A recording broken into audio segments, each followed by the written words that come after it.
One of the things I'm really big on, Grant, I'd love to get your take in this as well, is throughout my life, I've gone on a path of modeling.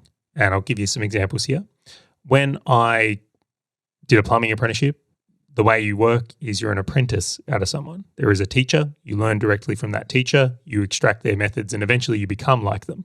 If there's ever an example of developing the psychology of anything, it's an apprenticeship. I think it is. Now, when I got into business, I'd always seek out and gotten mentors. And the whole reason for that is that if you go to a mentor and they'd already achieved the thing you're looking to do, is that they have the ability to guide you and help you see situations in a way that prevent you from making really, really silly mistakes. My observation when I first got into property, though, not a lot of people do that. It's a rarity. Yeah, it's not common to have mentors or people in that, where when I got into it, one of the first things I did was seek out investors who'd been successful and just compared how they'd won. Yep. Like I'd found people that had been really successful in blue chip. I'd found people that have been really successful in doing developments or buying cash flow properties or doing rooming houses. And I really took the time to look and compare and see how they were thinking about things. And I realized very quickly there's a lot of camps. There's a lot of tribalism. There's a lot of people like blue chip people shit on cash flow people and cash flow people shit on blue chip people, or cities and regions and apartments yeah. And you know what? I've found people that have absolutely crushed it in every one of them. And I've also found people that have failed in them as well. And it would be very easy if someone didn't take the time to look at these people that have been successful and the psychology that's gone into them being successful. If they didn't look to emulate that and take some of that on board, they might actually get really stuck. Mm. It's funny because as you share your experience, I'm like, well, it's a little bit of a cheat code, go and do an apprenticeship. Because like I went and did university, and the way that university kind of presents itself is like you read a book, you kind of memorize the book. The problems are already laid out, but they're mildly hypothetical. Like very few people in that room are going through those situations in like their own business, and that's what I studied. I studied a master of entrepreneurship, if I can speak.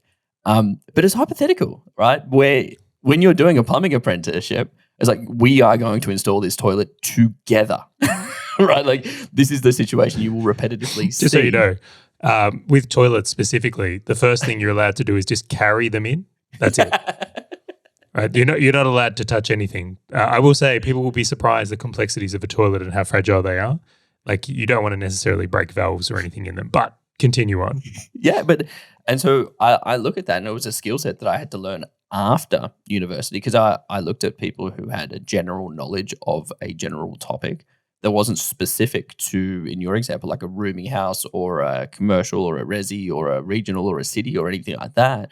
I had to go and understand that was even a thing, right? I just looked at, if you knew marketing in business, you just knew marketing or marketing. Like that was just your specialization, right? I will say we do have to look at this. I have friends who in certain environments, let's say they've gone to university, they've had some teachers that have been mentors to them.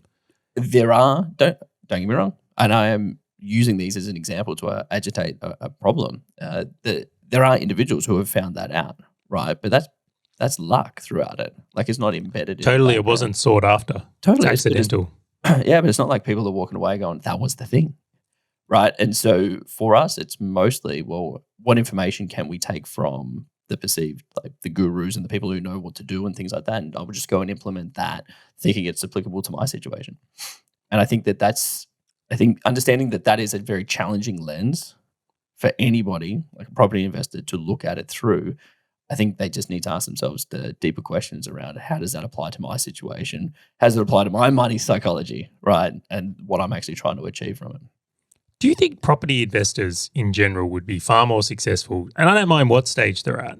Right? It's to be someone that's getting started now, might either have a few properties already, maybe they have 10, maybe they have 20. But if they sought out other people in the industry who have been successful and spent the time to ask the question, what thinking went into the decision they're making, and maybe even studied under them in that mentee-mentor relationship, is that the difference in success in being a property investor? Is that the thing that can take them to the next level? I totally do. But I also think like doing it across different areas. So you were talking about like rooming houses, units and duplexes and all those kind of things. Like, don't just do it on one because you might just end up with a bias. Like, try and actually understand it. Hold on. Are you still doing it now? In this Totally. Man, we were just talking about it Me yesterday. too. I was like, oh, maybe he's still doing it as well. But this is the thing. It's like I'll never stop learning because, and I'll never stop asking people to potentially mentor me or to understand how they're going about their investment thesis, especially the people who've done the thing. I don't want just people talking about it. I need people who are on the journey, done the journey. And I'm like, why did you not do this other thing? Why are you going down this road? What are you seeing that I'm not seeing? Just because I know that I have a glass ceiling in different areas that I just can't see. And they are the ones that are going to allow me to step through it. All right, fellow property investor, if you loved the value from this short video and wanted to know more about how you can win at property investing, check out the full episode by clicking the link on your screen or in the description right now. Alternatively, click subscribe and you'll never miss another one of these videos.